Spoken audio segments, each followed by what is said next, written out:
मेरे सभी साथियों को मेरा नमस्कार।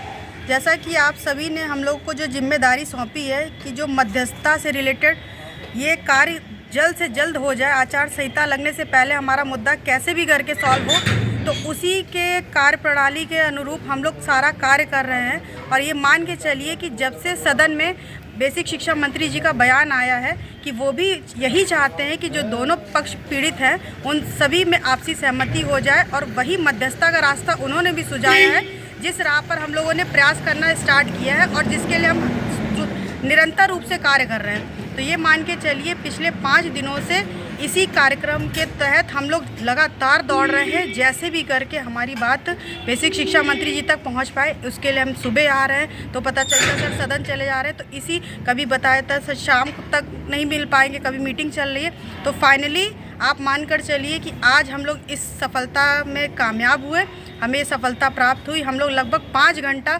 सर के ऑफिस आवास के बाहर बैठे रहे, और जब सदन से सर वापस लौट कर आए तो हमने अपनी पीड़ा पूरी बताई उनको, अपना ज्ञापन सौंपा और बोला सर आप ही इस मुद्दे को हल करवा सकते हैं, आप ही मुख्यमंत्री जी तक हमारी बात पहुंचा सकते हैं। तो उनको ज्ञापन सौंपा गया, उनको एक एक बात क्लियर की गई कि सर इस मुद्दे का रास्ता यही याची लाभ के द्वारा ही हो सकता है। इसमें ज़्यादा से ज़्यादा 7-8 हज़ार से अधिक बच्चे नहीं हैं। अगर ये याची लाभ जैसी स्थिति बन जाती तो ये मान कर चलिए 69,000 का मुद्दा सदैव के लिए समाप्त हो जाएगा। तो उन्होंने हमारी बात गंभीरता से सुनी भी और हमारे मुद्दे को हल करवाने के लिए हमें कुछ आवश्यक बातें बताई हैं। 2-3 पॉइंट्स ऐसे बताए हैं, उन्हें भी आगे कर हमें जो बताई गई हैं बातें, उसके लिए हम 2 से 3 दिन में वो प्रयास भी करेंगे जो उन्होंने हमें सुझाया है। तो हर चीज़ तो हम डिस्क्लोज़ नहीं कर सकते, और 2-3 दिन बाद हमें वो कार्य पूरा करने के बाद फिर शिक्षा मंत्री जी से मिलने आना है। तो हमें लगता है कि जिस कार्य को आपने सौंपा था हमें, उस जिम्मेदारी को हम बखूबी निभा रहे हैं। और जब ईश्वर, अगर आप मेहनत करिए ना, ईमानदारी से चलिए, तो ईश्वर भी आपका साथ देता है। 1 नहीं, 2 नहीं, 3 नहीं, तो 5 दिन बाद फाइनली आज हमारी मुलाकात संदीप सिंह जी से हो गई, और उन्होंने हमारे मुद्दे को गंभीरता से सुना और हल करवाने का भी पूरा आश्वासन दिया है। तो हम यही चाहते हैं कि आप सभी हम लोग पर विश्वास बनाए रखिए। होना सफलता असफलता जो भी है कोर्ट से होगी, मगर हम उन्हें ये तो बता सकते थे अपने ज्ञापन के माध्यम से, और हम हर संभव प्रयास करते रहेंगे जब तक हमारा मुद्दा सॉल्व नहीं हो जाता। आगे की बात विवेक भाई कहेंगे।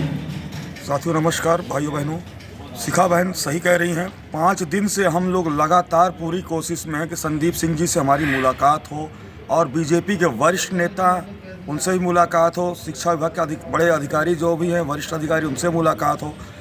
अभी 2 दिन पहले हमारी मुलाकात शिखा बहन के साथ ब्रजेश पाठक जी से हुई। शिखा बहन ने वहाँ भी बातों को रखा कि जितने हमारे कोर्ट भाई बहन उन सभी को याची लाभ दिया जाए, 69,000 का मुद्दा ख़त्म किया जाए। देखिए 69,000 एक परिवार की तरह है, तो परिवार में हमारे सभी भाई बहन हैं, हम चाहते सभी भाई बहन को नौकरी मिले।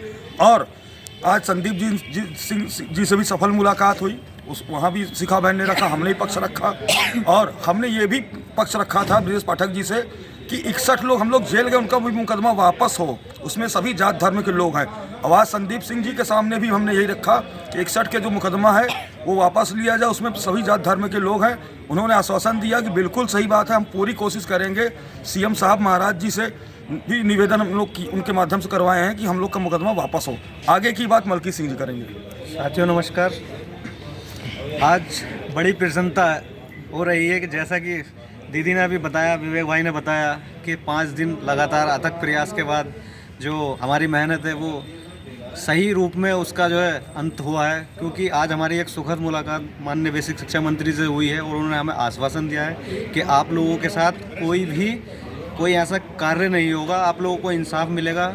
उन्होंने वादा किया है कि आप सबके हितों का ध्यान रखते हुए हम इसमें थोड़ा समय लग रहा है, लेकिन आपको एक निश्चित रास्ते के तहत आप लोगों को ज़रूर से ज़रूर कामयाबी मिलेगी। आप लोग लगातार निरंतर प्रयास करते रहिए, और साथियों घबराने की कोई दिक्कत नहीं है, परेशानी की कोई बात नहीं है। खाली फ़ोटोबाजी या नेतागर्दी ये सब करने का वो मेहनत जो होती है वो रंग लाती है।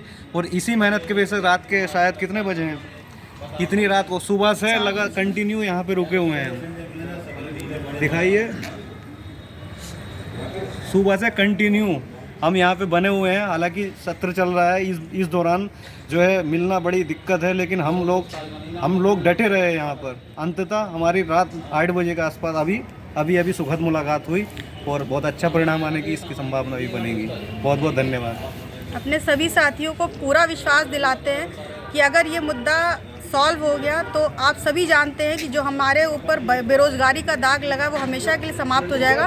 तो सभी लोग विश्वास रखिए, क्योंकि कुछ लोगों में थोड़ी सी भ्रांति आ जाती है कि हम लोग अकेले क्यों जाते हैं। ये बताइए, हम सुबह से यहाँ पे बैठे हुए हैं, अगर हम लोगों को अगर बुला लें और ना मिल पाए तो बताइए फिर क्या होगा। हम लोग यहाँ सुबह से बैठे हुए, चाहे भूखे हैं चाहे प्यासे हैं, क्योंकि हमने ठान रखा। एक दिन की बात नहीं, ये लगातार 5 दिन से ये प्रोसेस चल रहा है कि सुबह से हम लोग यहाँ आ जाते तो यहाँ पे गेट पे खड़े रहते। सर ने स्वयं देखा कि हम लोग गेट पे खड़े हैं, वो सदन के लिए जा रहे थे, उन्हें लेट हो रहा था, तो बार बार जब वो चेहरा बार बार देख रहे थे, 5 दिन से देख रहे हैं कि हम लोग यहाँ पर खड़े हुए हैं उनके इंतज़ार में, तो फाइनली आज सोचिए मैं रोने तक लग गई कि मैंने कहा सर अगर हम लोग भी ऊंचा पद रखते, विधायक मंत्री होते तो शायद हमारी मुलाकात करा दी जाती। आज मेरे आंसू निकल आए। मैंने बोला कि व्यथा उन्होंने सुनी, पीड़ित हैं हम।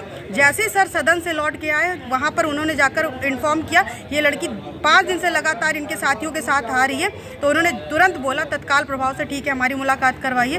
तब जाकर उनको हमने ज्ञापन दिया, हमने बताया कि सर हम लोग इस तरीके से पीड़ित हैं और आपने स्वयं ये बात बोली है, तो सर हम चाहते हैं कि किसी भी तरीके से हमारे इस मुद्दे का हल हो जाए और हम लोग को याची लाभ देकर इस मुद्दे को सदा के लिए समाप्त कर जाए। धन्यवाद।